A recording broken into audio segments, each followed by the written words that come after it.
Et voilà, la mise en route, le décompte et la dernière voiture. Voilà, mesdames et messieurs, applaudissements.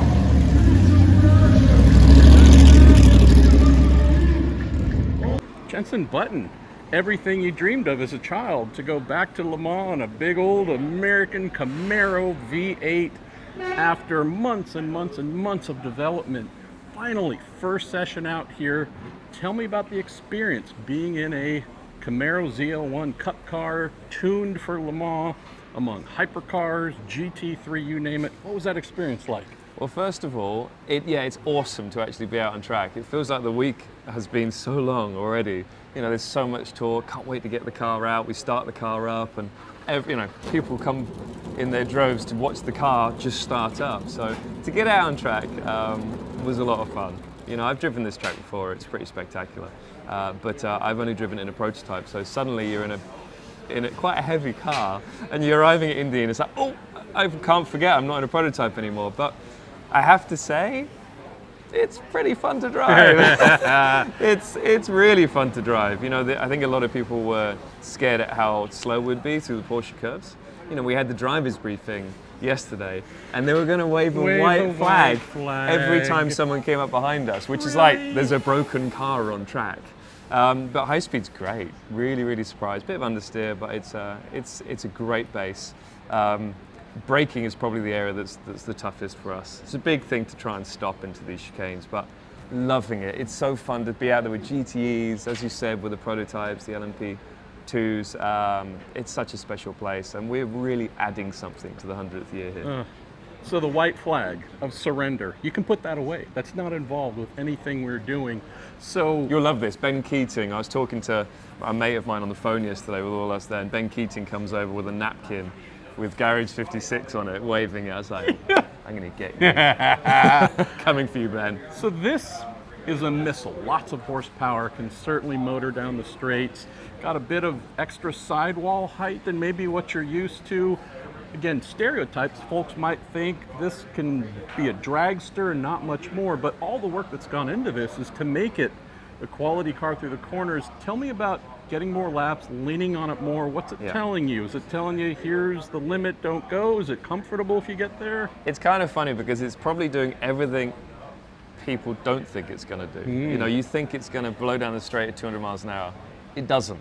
You know, we're slower than the GTE cars on the straight. You know, the first part of the straight, we're really good at getting up to speed because there's so much torque. But as you can see, the rear wing, or spoiler, is like a barn door on the back of it. So at some point, it stops moving forward at a fast rate of knots. And that's when the GT car is actually quicker than us. We make up time, I think, first part of acceleration.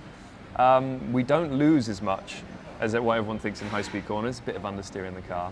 But I actually think mechanically the grip is pretty good.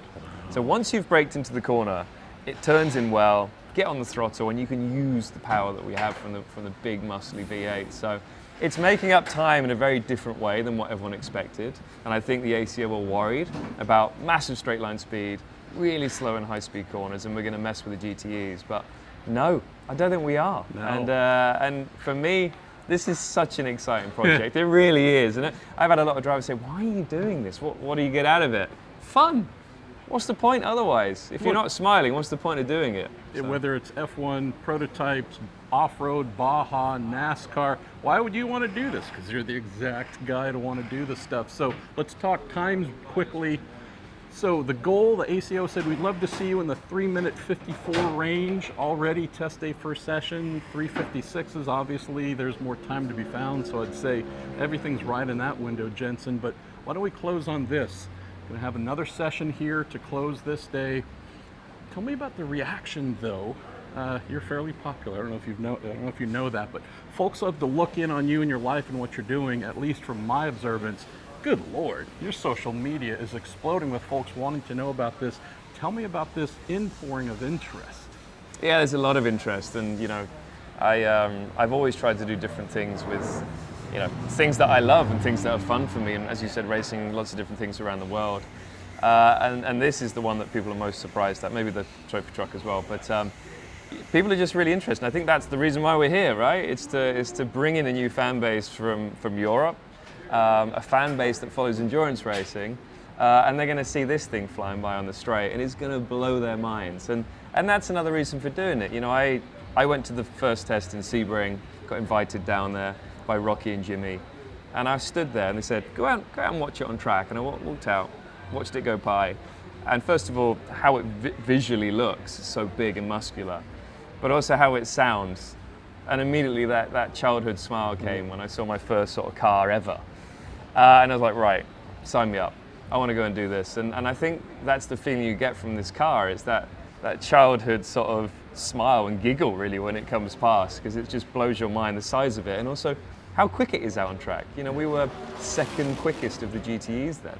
200ths off the quickest GTE on our first time here at Le Mans. So yeah, and I think this team, I mean, extraordinary. It really is. It's like a Formula One team, you know, in terms of what they can do with a car, and I think you're seeing that right now. Hendrick Motorsport, one of the great prides of America. We're adopting, you're American here for a week or two, Jensen. I hope you don't mind. We'll tell Rocky as well, but obviously we're here to celebrate NASCAR, the heritage coming here for the first time in 1976. Beyond all those things, Jensen touched on the exact perfect grace note. It's fun, we're enjoying ourselves. This is about passion, competition as well. We'll try and beat up on some of those GTE cars here some more, but nonetheless, meeting every objective and more. Very first test day with Garage 56. This is our home in particular. Our refueling tank. Make that V8 engine sing. Our car number, make it easy for our drivers to see as they pull in here throughout practice and the race. And this is indeed this year's Garage 56 innovative car. Beautifully turned out presentation, of course, by the team. Branding with all the key partners here and the drivers. Monitors here show timing and scoring, track feed, anything else the crew need while the race and the practice sessions and the test is going on. Of course, branding here celebrating the team name and drivers and the car number, dressed with an American flag. You'll also see something else that admittedly you don't find on many other teams, and that is the exact alignment, center line of the car with this Dayglow yellow tape for it to fit exactly where it's supposed to go. We put up in the air if need be, worked on and such. Just a good little grace note here of how an organized team goes about motor racing, even if it's first time here at Le Mans. This is where the car lives, backed in, which is common for pretty much all cars here in Le Mans. Crew, of course, getting further and further settled in. You see overhead here, lights and such help illuminate what they're doing, and more monitors up top. This gantry here, of course, built specifically for this event. More lights to shed light on the heart of this Camaro ZL1.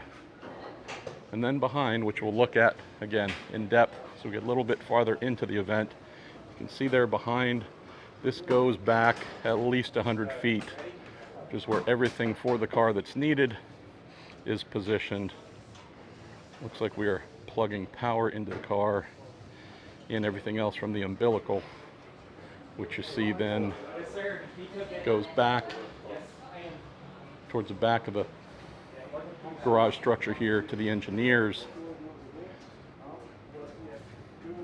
And this is our home. As the lights come on here in this amazing, amazing hunk of America. But this is our home. This is where we live and will be for the entirety of the event. Happens also to be the final spot on pit lane. This is pit out heading up to turn 1 there. Been fun to watch. Crews from other entries come over, take a look at what we have going on here in Garage 56, Hendrick Motorsports, IMSA, NASCAR, Goodyear, Chevrolet, everyone involved with this proud effort celebrating first ever visit back in 1976.